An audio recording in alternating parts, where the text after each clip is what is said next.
দর্শক, গাজীপুরের রাজেন্দ্রপুর পার হয়ে অর্থাৎ কাপাসিয়া পার হয়ে তারপরে হচ্ছে কিশোরগঞ্জ জেলায় যে প্রধানমন্ত্রীর প্রোগ্রাম হচ্ছে ফ্যামিলি কার্ড বিতরণ এবং কিছু ইমাম মুয়াজ্জিন খাদেমদের ভাতা বিতরণ যে প্রোগ্রামে যোগ দেবেন প্রধানমন্ত্রী, কিছুক্ষণ আগেই গাজীপুরের রাজেন্দ্রপুর এরিয়া পার হয়ে গেছেন।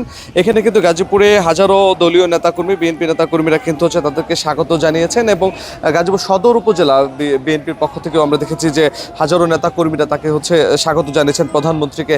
আমরা একটু সদর উপজেলা বিএনপির আহ্বায়ক তাহের মুসল্লির সাথে আমরা একটু কথা বলতে চাই যে আপনারা হচ্ছেন প্রধানমন্ত্রীকে কিভাবে স্বাগত জানিয়েছেন এবং কখন তিনি হচ্ছে রাজেন্দ্রপুর ক্রস করেছেন। রাজেন্দ্রপুর ক্রস করছে 10টায় কিশোরগঞ্জের উদ্দেশ্যে।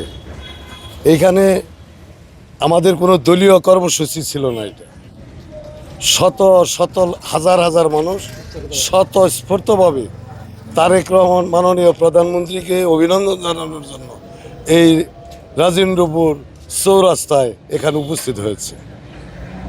আপনাদের দলীয় নেতাকর্মীর পাশাপাশি সাধারণ মানুষ, দলীয় নেতাকর্মী, সাধারণ মানুষ এবং আমাদের প্রিয় নেতা গাজীপুর 3 আসনের এমপি মহোদয় ডাক্তার ইসলাম বাচ্চু ভাই, গাজীপুর জেলা বিএনপির আহ্বায়ক, কালীগঞ্জের মাননীয় এমপি ফজলুল হক মিলন, জেলা পরিষদের জেলা প্রশাসক, বিএনপির গাজীপুর জেলা বিএনপির সদস্য সচিব ব্যারিস্টার ইশরাক সাহেব উপস্থিত ছিলেন এবং হাজার হাজার সাধারণ মানুষের উপস্থিতি আপনারা দেখতে পেরেছেন।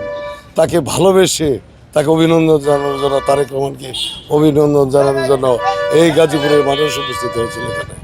আপনার আজকে তো উনি ফ্যামিলি কার্ড উদ্বোধন করবেন এবং ইমাম মুয়াজ্জিনদের ভাতা দেবেন, এটা সাধারণ মানুষ কিভাবে দেখবে? সাধারণ মানুষ স্বতঃস্ফূর্তভাবে এই ফ্যামিলি কার্ড, এই ইমামদের সম্মানী ভাতা, কৃষি কার্ডকে গ্রহণ করেছে।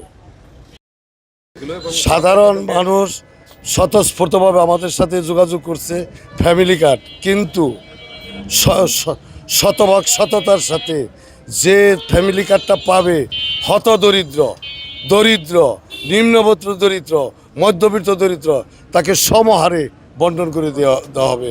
এখানে কোনো দলীয়করণ করা হবে না। প্রধানমন্ত্রী তারেক রহমান গাজীপুরের রাজেন্দ্রপুর অঞ্চল পেরিয়ে কিন্তু হচ্ছে কাপাসিয়াতে পার হয়ে এখন কিন্তু হচ্ছে কিশোরগঞ্জের উদ্দেশ্যে গেছেন। অর্থাৎ হচ্ছে সেখানে কিন্তু আমরা দেখেছি পথে পথে একদম হচ্ছে টঙ্গী থেকে শুরু করে একদম গাজীপুরের রাজেন্দ্রপুর পর্যন্ত কিন্তু হচ্ছে একেবারে আমরা সাধারণ নেতাকর্মীরা কিন্তু তাকে স্বাগত জানিয়েছেন। এই ছিল সর্বশেষ।